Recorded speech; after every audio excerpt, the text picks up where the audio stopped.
इसमें स्टालिन ने लिखा था कि रूसी मजदूर वर्ग को जन आंदोलन का नेता घोषित करे। जो वहां पर दूमा में प्रतिनिधि थे मजदूर वर्ग के, उनको यह निर्देश था कि वह घोषित करे। किसानों को मजदूर वर्ग का अत्यंत विश्वसनीय सहयोगी घोषित करे और उदार बुर्जुआ वर्ग को जन स्वतंत्रता के विश्वासघाती के तौर पर घोषित करे। यह उन्होंने उस लिखा, घोषणा पत्र में लिखा था। 1912 में फिर पार्टी केंद्रीय कमेटी के ब्यूरो मेंबर चुने जाते हैं। 1913 में उन्होंने जो राष्ट्रवाद के राष्ट्रीयता की समस्या पर जो शुरू में लेख लिखा था, उसको और गहनता से अध्ययन करके उस पर एक पुस्तिका, प्रसिद्ध पुस्तिका लिखी, मार्क्सवाद और राष्ट्रीय प्रश्न। और इस लेख को भी लेनिन ने कहा कि इस प्रश्न पर जितने अभी तक लेख आए उसमें सबसे ऊपर स्टालिन का जो यह लेख है, राष्ट्रीयता के सवाल पर और पूरे विश्लेषण के साथ राष्ट्र क्या है और तमाम चीजों को क्या हल होना चाहिए, इसका उन्होंने जो है 1919 से युद्ध ही शुरू हो जाता है।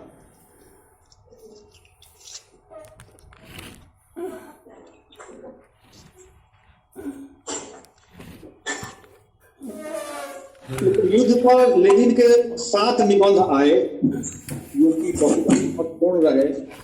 उस संदर्भ में उस दौरान भी जो स्टालिन की सोच थी, जो वह सोच रहे थे, उसके बारे में बेरा का संस्मरण है।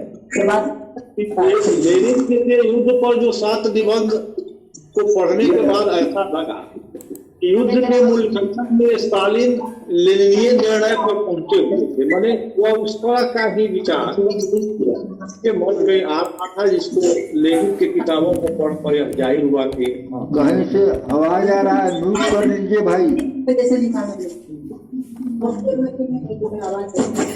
1917 में प्रावरा में युद्ध संबंधी लेके आया स्टालिन का कि युद्ध के खिलाफ वास्तविक युद्ध घोषित किया जाए। इसका अर्थ है करवाने को असंभव कर दे और साम्राज्यवादियों को नकाल को फाड़ दे। स्टालिन ने और सारे लोग म्यूट कीजिए, और सारे लोग म्यूट कीजिए अपने आवाज को, और सारे लोग म्यूट कीजिए, किसी के घर में बातचीत हो रही है। और इन्हें जो है फिर महासचिव लेनिन के ही प्रस्ताव पर 1922 में यह बनते हैं। लेनिन की मृत्यु के बाद मुख्य मामला कि जैसे ट्रॉट्स्कीवादियों का था कि भाई पूरे विश्व में समाजवाद के विजय होने की संभावना से ही एक देश में समाजवाद की विजय संभव हो सकती है। इसका खंडन किया स्टालिन ने और कहा कि एक देश में भी समाजवाद का निर्माण हो सकता है और मुख्य काम है कि किसानों के साथ और मजदूर वर्ग के पूर्ण नेतृत्व में समाजवाद का नेतृत्व, मजदूर वर्ग का नेतृत्व इस बात की मुख्य है कि हमारा निर्माण समाजवाद पर ही बढ़ेगा। और इसके बाद को एक किसानी देश से औद्योगिक देश में परिवर्तित करने का लक्ष्य रखा गया।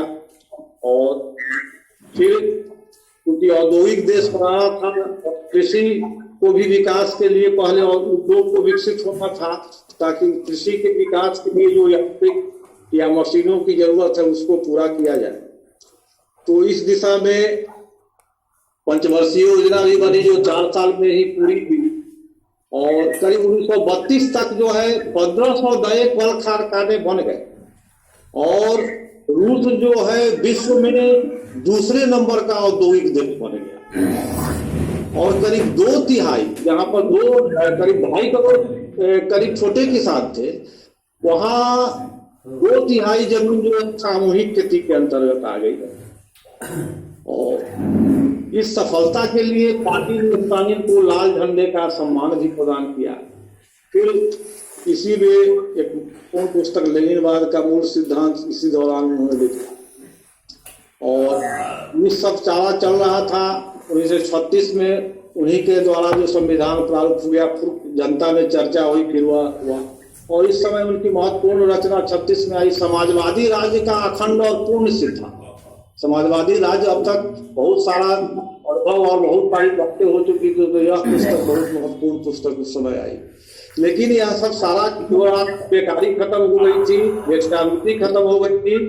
लेकिन दुनिया में पूंजीवादी देशों में यह था कि मास्को के होटल बच्चों को मारकर खाया जा रहा है, यह सब चीज दुष्प्रचार चल रहा था। स्टालिन के बारे में बहुत सारे दुष्प्रचार चल रहे थे।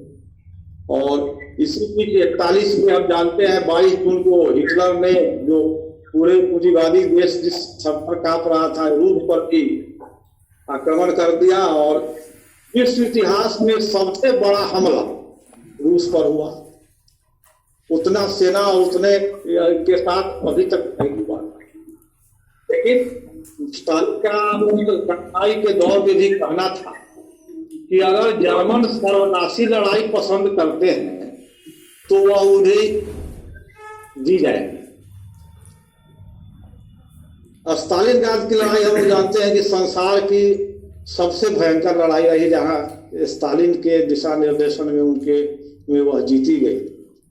और 2 मई पर 1945 को लाल सेना ने बर्लिन पर अधिकार कर लिया और हिटलर तो आत्महत्या कर चुका था। तो स्टालिन के बारे में बहुत सारी जो बातें कही जाती है जो पूंजीवादी जगत में, वह सही नहीं है। वह शासक वर्ग जो है, शोषक वर्ग द्वारा दुष्प्रचारित है, क्योंकि मजदूर वर्ग का ऐसा योद्धा का उसके खिलाफ दुष्प्रचारित करना उसकी मजबूरी है, क्योंकि जिसने हिटलर को आत्महत्या के लिए बाध्य किया, वह सब सारी चीजें वह भूल जाता है। लेकिन सर्वहारा राज्य को उन्होंने अपने पूरे दिशा निर्देशन में टिकाए रखा और जब तक जिंदा रहे बना रहा, इसको बर्दाश्त है। तो स्टालिन का अर्थ ही है इस्पात का आदमी, इसको स्टालिन के साथियों ने दिया था और वही नाम चर्चित हो गया। उनके बारे में विस्तार से नहीं, लेकिन अमेरिकी पत्रकार अन्ना लुई स्टोंग जो अमेरिकी पत्रकार थी, उन्हीं की कुछ बात समझिए तो स्टालिन के बारे में जो दुष्प्रचार है उसका खंडन हो जाता है। जैसे उनका कहना है, उन्हीं का उदाहरण मैं दे रही हूँ, उनके अंदर उस चीज की गहरी समझ थी जिसे मैं जनता की आकांक्षा ही नाम दे सकती हूँ। उनका व्यक्तिगत नजरिया विनम्र, सीधा और सरल था। समस्याओं के बारे में उनका विश्लेषण अद्वितीय रूप से स्पष्ट होता था। उनका दिमाग किसी तराशाह का नहीं था जो बहुमत की इच्छा के विरुद्ध अपने आदेशों को पालन करवाने में यकीन करता है। स्टालिन से चर्चा के लिए हर तरह के लोगों को आमंत्रित किया जाता था। एक अमेरिकी राजनीतिज्ञ ने कुछ इस तरह बयान किया कि स्टालिन अपने कान जमीन से लगाए रहते थे। एक रूसी किसान ने उनके इस व्यवहार का वर्णन किया कि वे घास उगने की भी ध्वनि सुना करते हैं। यानी जनता से उनके नजदीकी और उसके बीच जुड़े रहने का मामला विभिन्न शब्दों में व्यक्त हुआ। ये सब चीज को उसमें लिखा गया। और खुद स्टालिन ने पत्रकार को कहा था कि हमें किसी आंदोलन में पीछे नहीं छूट जाना चाहिए, क्योंकि ऐसा करने से हम अलग थलग पड़ जाएंगे, लेकिन हमें आगे की ओर तेजी से दौड़कर निकलना भी नहीं चाहिए, वरना जनता से हमारा संपर्क टूट जाएगा। विदेशी पत्रकार एमिल लुडविग से बातचीत में उन्होंने कहा था, हमारे यहाँ व्यक्ति फैसले नहीं कर सकता।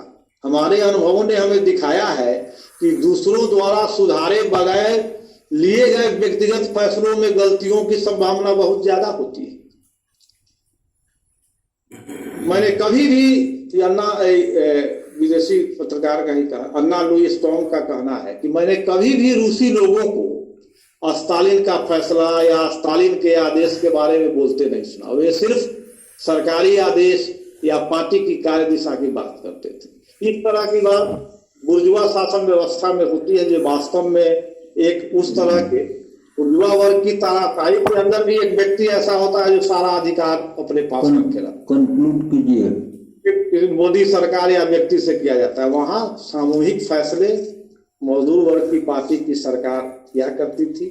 और यह एक स्टालिन को समझने का संक्षेप में यह एक चित्र है।